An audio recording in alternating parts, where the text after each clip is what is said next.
नमस्कार. लक्ष्मीच्या पावलांमध्ये आपल्याला पाहायला मिळणार सगळेजण कोजागिरीच्या दुधासाठी सगळे आतुर असतात. सगळ्यांना दूध प्यायचं असतं, त्यात चंद्र पाहायचं असतं आणि आबा सांगू लागतात की नव्या जोडप्याने याच्या चंद्राचं सोबत स्वतःच्या जोडप्याचा चेहरा पाहिला की आनंदी असा त्यांचा सुखी संसार होतो.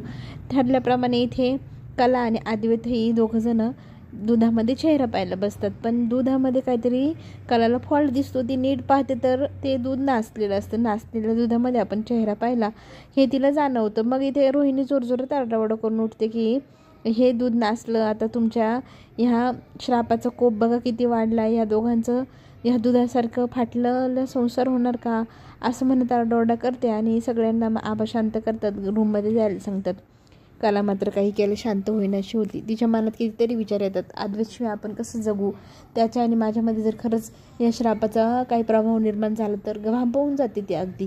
मग तिला शांत करण्याचा इथे अद्वैत प्रयत्न करतो. असं घाई श्रापावरती काही पर्याय निघणार आहे का, शांत ठेव तुझं डोकं मन आणि आपण शांत डोक्याने याच्यातनं काहीतरी पर्याय काढू. पण पळसंब्याला जायच्या तर इथे इच्छा व्यक्त करते कला आणि अद्वैत तिला सांगत असतो की मला जमणार नाही, कारण मला महत्त्वाची मीटिंग आहे उद्या आणि त्या मीटिंगची तयारी पण करायची आहे, तर आपण नंतर कधीतरी जाऊ. फक्त तू संयमाने वाग, अजिबात घाबरून जाऊ नको, तुझी तब्येत आधीच खूप नाजूक आहे.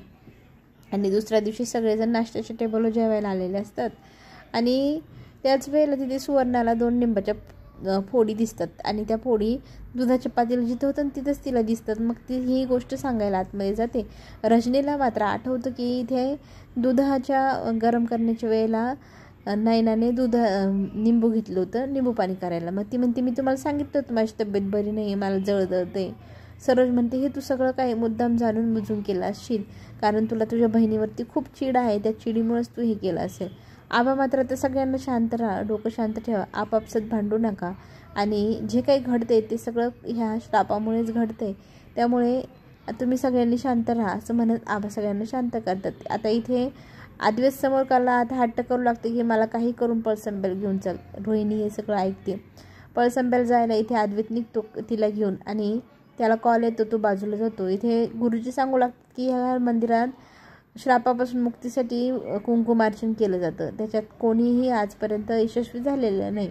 मग ती म्हणते मी करून बघते, मला प्रयत्न तर करू द्या असं म्हणत ती आता इथे श्रीसूक्त वाचून आपलं कुंकुमार्चन करत असते. रोहिणी मात्र आता काही ते शांत बसणारी नाही. रोहिणीने इथे तिच्या आजूबाजूला आग पेटवलेली असते आणि त्या आगीमध्ये आता ती बसलेली असते. तिला जेव्हा जाणवतं की आजूबाजूला धूर निर्माण झाला आहे, वास येतोय, मग ती डोळे खोलून पाहते तर तिच्या आजूबाजूला आग लागलेली असते. आता ह्या आगीतून ती स्वतःला कशी सोडवणार ते पाहण्यासाठी चॅनलला लाईक करा, सबस्क्राईब करा. आपण पुन्हा भेटूया. धन्यवाद.